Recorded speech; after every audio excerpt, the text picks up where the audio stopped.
Hi everyone, Darren Hunter here. I am with Michael Sanz. This is the Outsourced PM podcast show. Now, Michael, just looking back on the podcast that we've done so far, we've covered some really good topics. Again, how's your feedback going with talking to people?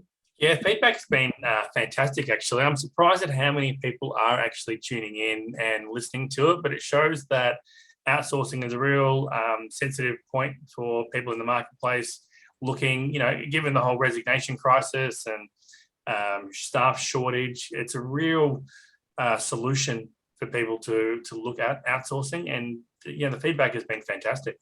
No, I get it. There's a lot of people, and I used to be that way, have mindsets and hang-ups and speed humps in my head about outsourcing. And naturally, when you're thinking about outsourcing your property management work, a number of objections come up in your mind. And I just want to say to everyone out there, it's cool, we understand, but all of those objections are easily overcome. And the people that take on a virtual assistant and do it well, don't have those problems or those hang-ups that are there. And we just encourage you to go back into the Outsourced PM podcast show episode library, have a look at some of those, just pick and choose perhaps something that relates to you or answers a particular speed hump or issue that you have around VAs. But today, Michael, we're going to talk about a good topic and the big complaints that virtual assistants have. This is where a virtual assistant has been employed and things aren't going right. And this is a feedback that you're getting from virtual assistants. So I think there's no one out there that's more qualified than you, Michael, to be able to talk about this, because you understand the heartbeat and what these people go through, because you're working, with your virtual assistants team all day, every day. Well, if you're not coaching for IGT anyway, but let's just get into it. Michael, let's just talk about, we've got a list here that we're working. Firstly, you've talked about virtual assistants feeling that they're getting ignored. Tell us about that.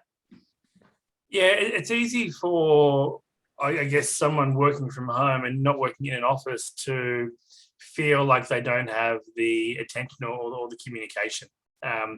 We get feedback sometimes from our team and other assistants out there in the marketplace, where they're doing their work and they try to communicate with the office, and the office are too busy and they don't reach back out to them, and it just becomes a bit of a stalemate where the assistant is kind of stuck and they feel ignored. And then when they feel ignored, they feel undervalued, and when they feel undervalued, they feel demotivated, and when they feel demotivated, that's when the issues start happening. We've got virtual assistants, particularly the people that express concern. They really want to work, don't they? They're really excited when they start. They're really excited. They're enthusiastic. And it's not like they don't want to work. No, they definitely want to work, and they want to throw everything they have at it.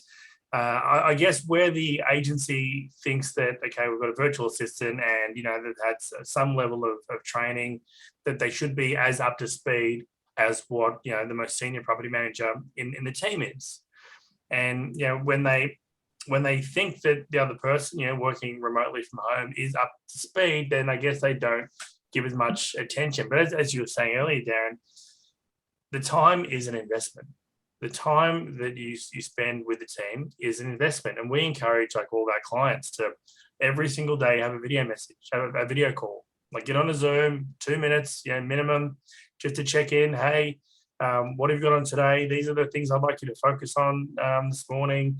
And then you have that video connection, and it really adds so much value to the buy-in of the whole experience. I think it's a little bit like, as an analogy, a family situation with mum and dad and the children.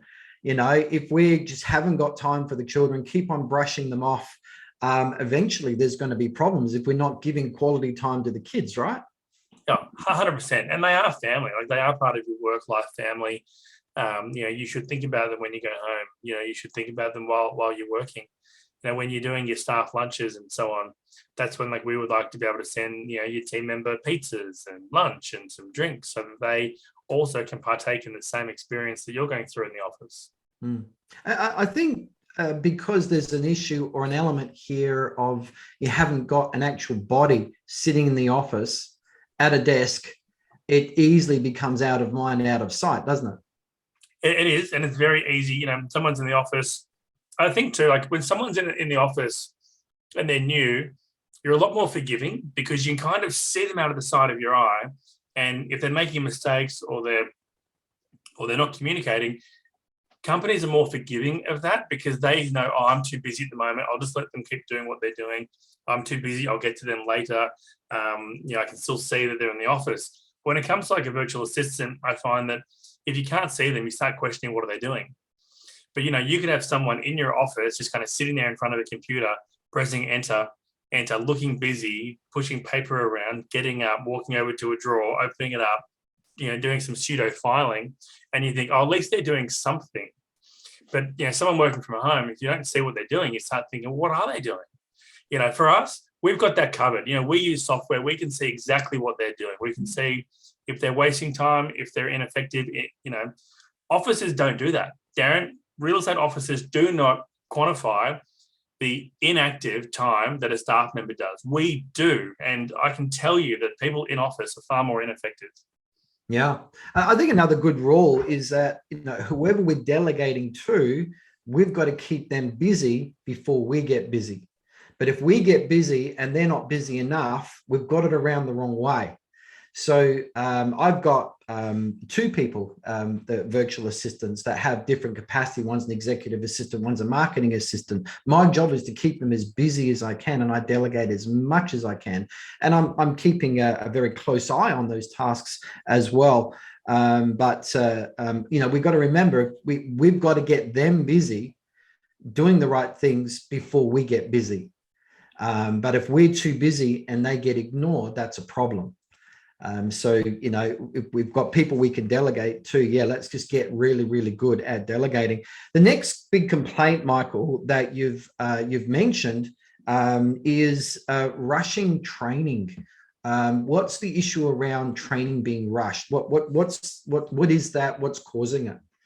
Yeah, I think there's also time issues within an office when they recruit a virtual assistant. Whilst there's a level of training that's given to them, there's a notion that the virtual assistant would be up to their speed, and they would know what to do in their office.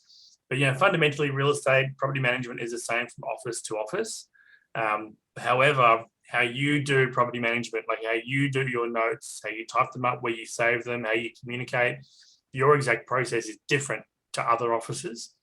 And you've acquired that and you built that up over a period of time. It would be hard for anyone to kind of just guess that those processes that you follow.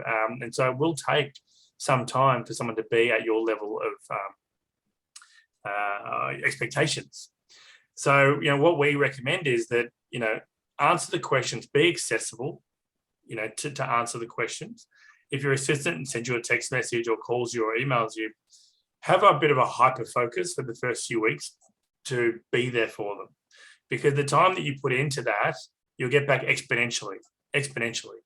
Absolutely. And it is, you do the sacrifice first, you put the time in first, you get them up to speed, and then you're going to be starting to receive the benefits, but you aren't going to get the benefits right away unless you do all your preparing, all the training and everything up front. And Michael, we've actually got a podcast just on that before your virtual assistant starts, before the day that they start, all the things that you need to have ready around training and instructions and all of those sort of things. Just go back a few podcasts and be able to find that, all the things that you need to have ready before they start. Being prepared is the key. Because that's where you're going to get your return. All right, let's move on to the next one, Michael, is that virtual assistants, another complaint that they have is they're feeling that they've been palmed off or brushed off. What's happening there? What are you actually hearing on the ground of what's been going on behind that one? This is so comparable to when an office brings on a new landlord, the BDM goes out and brings on a new landlord, and they tell them how how they'll do A, B, C, D, and then the landlord joins the business, and then all of a sudden they're passed off to a property manager that they never met before. And and then the owners, the landlords are like, well, hang on, I just spoke with Dennis, and now I'm dealing with Darren, but I don't know Darren. And what's Darren's role? How is what Darren meant to be helping me with? Same thing like when you bring in like a virtual assistant. And so we deal with the business owners and the department heads, and we roll out a plan with them to go forward. They help with some of the training, and we start doing that implementation and onboarding. But when all of a sudden the virtual assistant starts dealing with like a property manager they haven't met, or the property manager hasn't had any time, or they haven't bought into the process or the experience with the company, they kind of fob off the assistant and say, oh, I'll come back to you, or I don't know what we're doing on this task. You'll have to check in with Dennis. He's the one that kind of brought you on. I don't know what's happening. And I guess they get put in Siberia. They get put in an environment where they're on pause. And do you feel that those staff members that are brushing the virtual assistant off haven't bought in to the benefits of the virtual assistant and what they're there to achieve for them? Yeah, I find that when we have like the onboarding meeting and everyone in the team is in that meeting, as well as the assistant, it's a lot easier and better, and there's more of a buy-in factor from the whole team, because they understand why the business owners are going down this path. Excuse me. And I got to say that in our experience dealing with a lot of business owners, they aren't looking to outsource to save money. It's not a saving money experience for them. They are looking to have someone join the team to help with the time, repetitious, mundane tasks, so that those in the office have time to engage with their clients, so that they can look at customer service and growth.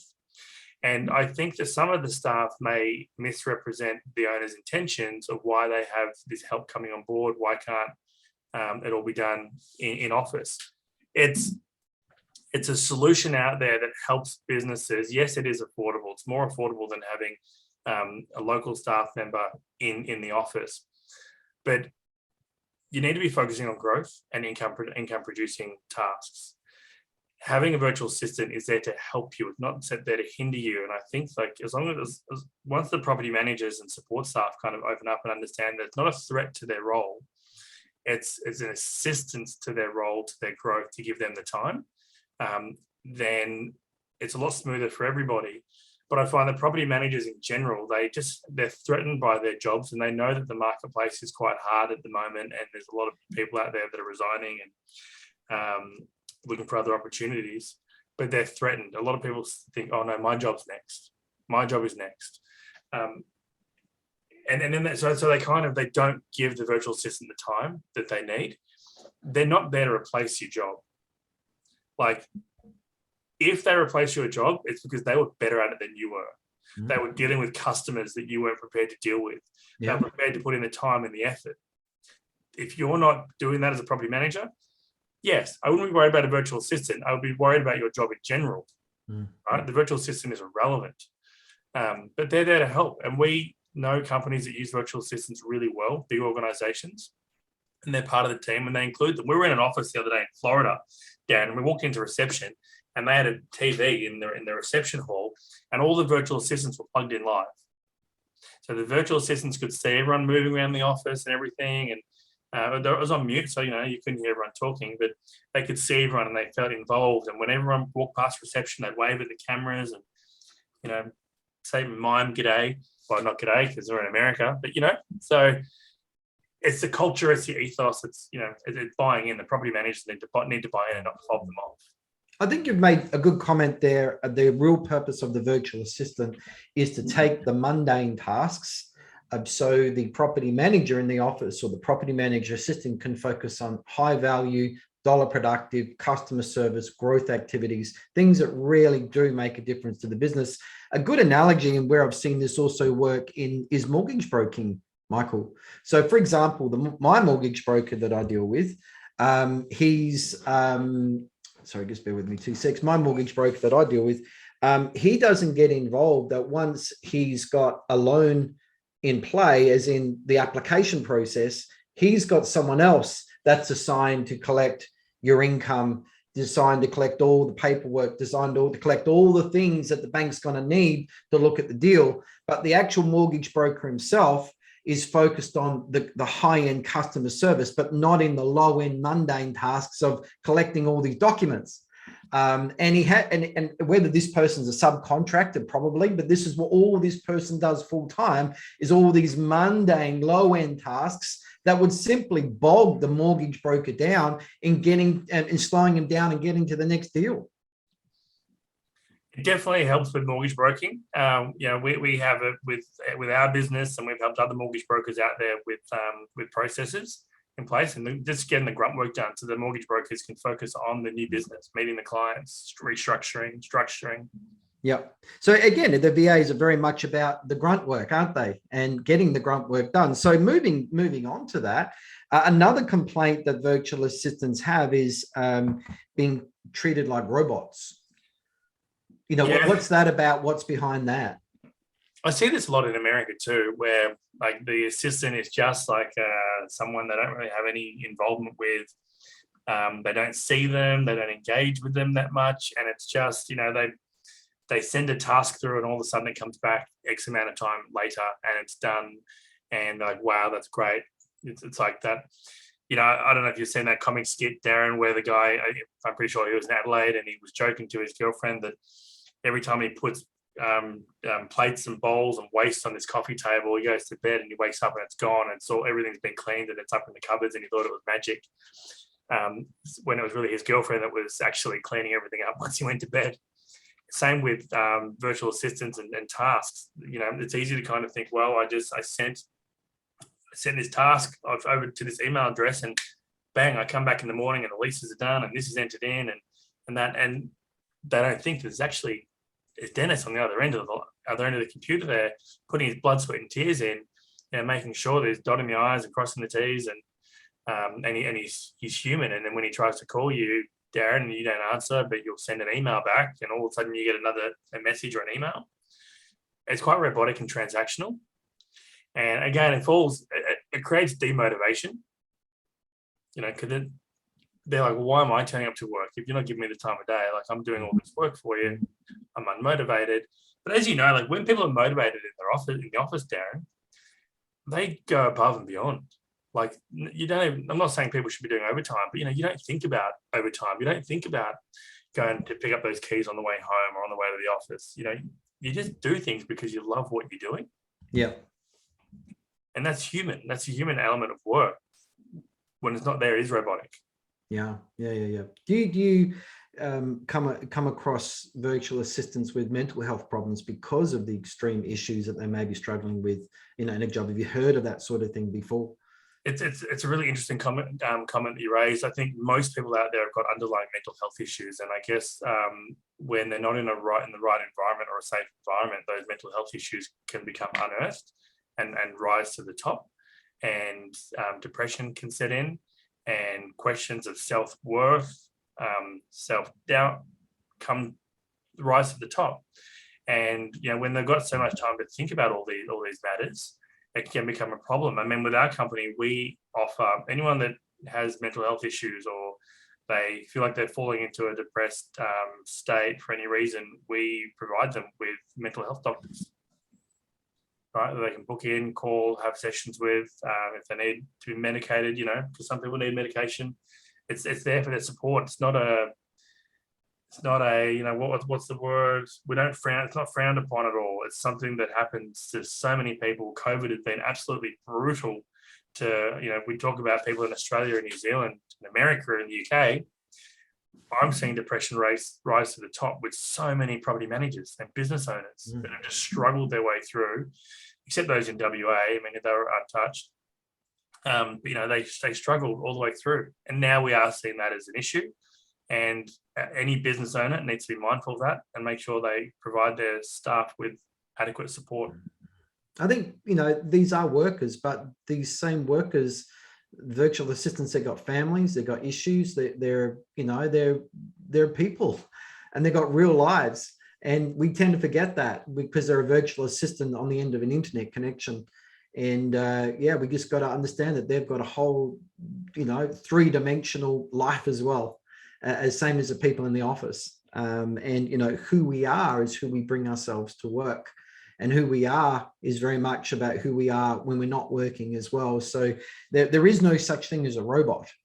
Not when it comes to a person, maybe when it comes to future advances in an artificial intelligence and things like that, but not when it comes to people. Let's move on to the next big complaint, and that's simply having wrong expectations. So employers, people working in a real estate office, working with virtual assistants, having wrong expectations. And Michael, you've sort of flagged around task speed. There's wrong expectations around task speed.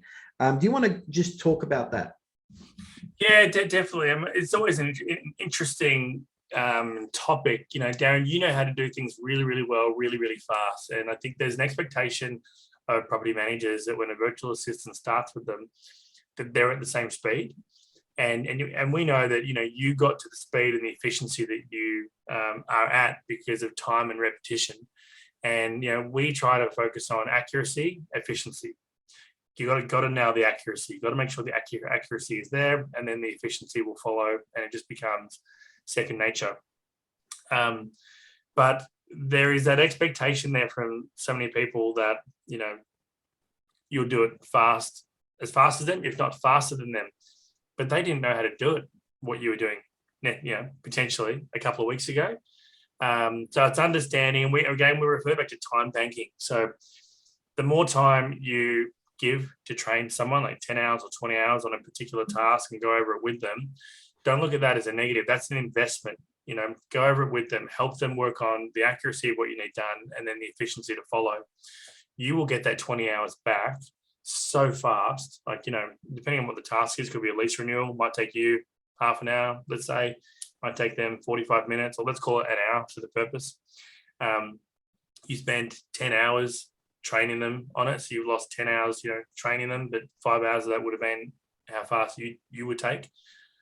Once they start doing those lease renewals on their own, after the 10 hours you've got all this time back. You got half an hour every time they do a lease renewal that you can focus on growth, income producing. Yes, they will get to your speed, but maybe not the very day they start. No, that's right. So it all comes down, we've got to have right expectations. They're a team member through and through, and team members need training. And once they're up to speed, oh my goodness me, I just, with the delegation that I do to my team, I just save so much time now. I am a rapid delegator, very fast, very effective. My team just goes and does it because they've been trained. They know what to do. I can trust them with complex tasks now very, very quickly, just with taking me seconds just to explain what I need. And of course, that's using technology and so forth as well. But certainly having the right expectations from the start. And I think you've talked about, getting them up to speed with those mundane tasks. And you've even said that once it's done right, they should be able to do them a lot faster than what you can, but it takes time to get to that point. But once you're at that point where they're doing it at the same speed that you can, or even faster, that's where the benefit's going to be. So it's an investment. It's an investment you put your time in, but we're there to help you. But if we don't know your process, it's a bit hard. Yeah. All right, last big complaint is around team culture. I left this to last, Michael, because I think this is probably the most important in creating a culture. And certainly, we've got to be careful about ignoring them and rushing our training and brushing them off or palming them off because we just haven't got the time, or we've got a bad attitude towards virtual assistants. You don't want to treat them like robots and have wrong expectations. That this is all underpinned with a culture, having a good quality culture where people want to work. And I guess I'm just going to throw my hat in the ring here, but going out of your way to catch them doing things right and thanking them and appreciating them every time. And I know that you keep them appreciated and you look after them, be genuine about it. They are just so loyal. Yeah, you got to remember, Dan, if you're working in an office, it's a lot easier to kind of see the smiles on people's faces and see when they're happy with work they've done. It's easy to say, congrats, well done, you've done a good job there. You can go to the pub, you can have pizza days, you can do all these things, go to the movies, laser tag, all that. And your assistant sees all this and they're working, from their house in another country and they can't partake in any of it. And, I've seen offices where they do their culture days. And what they do is, Darren, they do a redirect of the phone to the assistant to take the phone calls while they're out there having fun. And then they have their lunch and dinner and their drinks.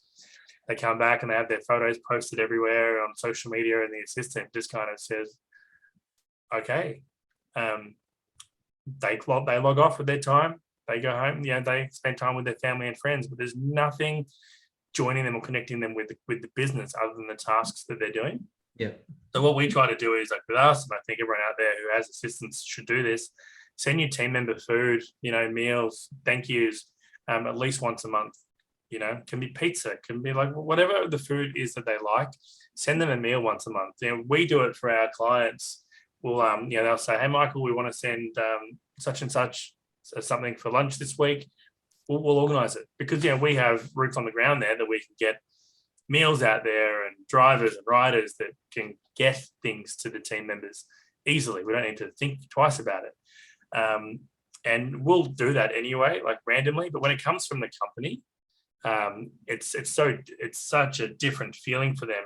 When, if you're doing a staff day, you should send your assistant on something fun, right? Send them to the movies, send them out with their family to go bowling or, depending on where they live and what they have access to, something nice and get them to do photos. And, having them sit in team meetings, really important. Just checking in, like we were talking about before, the office that had people zoomed in live the whole day. It helps with culture. The more your VA buys in to you, your business and your people, the more you'll get out of them. So much more. Yeah, correct. And I'm just, for our business, IGT, of course, the teams by design as well, the VAs that we've got working for us, I wouldn't have it any other way. I just struggle to consider doing it another way because it works so well when it's done right. And that's the key, is that once you get to understand this, you just wouldn't want to go back, because getting those mundane things done that frees you up to do something that's more valuable and more productive, I just couldn't consider working another way. I mean, you've got the ultimate setup, Darren. Like you've got, you got Bev, you've got who just is like your right arm, who just kind of knows what you need done when you need it done, how you need things done. She takes charge. She communicates with everyone else for you to kind of make sure there's clarity around the instructions. You've got Anne, who's been with you, who does a lot of that grunt work, that time repetitious work, for you. You've got the graphic artists, because you do a lot of the marketing. You've got, you have like the ultimate setup there where you got all these people around you helping you and support you. And for those out there who see all the marketing that IGT does, it's all Darren. And but let's go on from that. I can be sitting on a beach somewhere with my phone, banging out my tasks. If I need to go do some screen recordings, hey, I might need my laptop to do it. But boy, it's just so, once the machine is there, it looks after you and it works really well, but you've got to get that machine going. So Michael, good podcast there, going through the 6 big complaints that virtual assistants have. Everyone, look out for those, make sure that you overcome those there, so you're having a good experience for you and for the virtual assistant. Michael, what's the best way for people to get in touch with you? Best way, go to teamsbydesign.com, contact us, drop us a note, and we'll organise a time to catch up. Yeah, and invite you to have a connect with Michael. If you're still thinking about getting a VI on board, you're not sure, you've got some big questions, you've got some big problems about issues with employing a virtual assistant, write down what the issues are, throw them at Michael, let Michael explain how you can overcome those, because having a virtual assistant on board truly is freedom that you need to experience. To release you and your staff from those mundane things, so you can then do and be free to do the things you want to do, growing your business, developing deeper and more meaningful relationships with your clients, because that's what really matters when it comes to business. So thank you, Michael, and thanks to everyone. And we'll look forward to seeing you on the next podcast recording. Bye.